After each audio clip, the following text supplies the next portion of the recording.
In 2012, Stamford broke a world record after training over 5,000 people in hands-only CPR. And this year, the goal is to double that number. The city announced the launch of the 2015 Stamford Hands for Life campaign Thursday, aiming to train over 10,000 people in compression-only CPR. Each year, over 750,000 Americans suffer from a heart attack.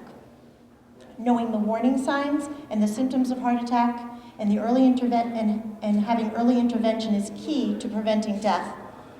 The use of CPR and the use of AEDs can mean the difference between life and death. And it is so critical to be there fast. Survival rates fall 10% for each minute without CPR before emergency medical assistance arrives. Stamford Hospital Cardiologist Dr.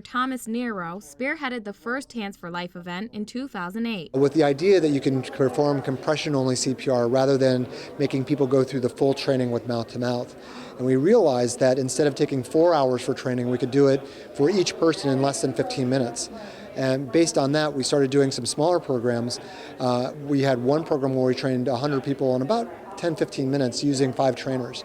And we realized that we could really do this on a large scale. 7 years later, and the event has grown beyond expectations. Dr. Nero says it's all about giving victims more time, increasing their chances of survival. We had all these life-saving tools at Stamford Hospital, but we had to have someone alive to be able to use them.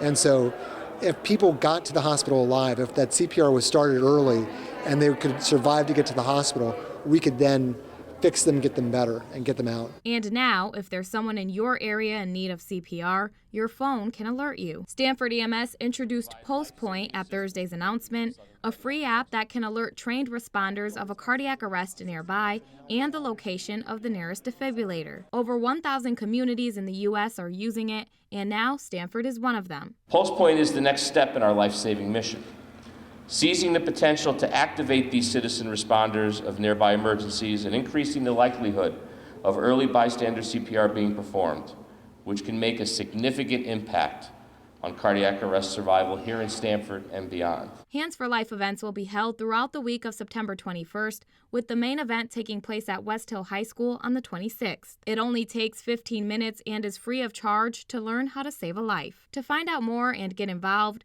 visit handsforlife.org. In Stamford, I'm Samantha McKelvey, reporting for It's Relevant News.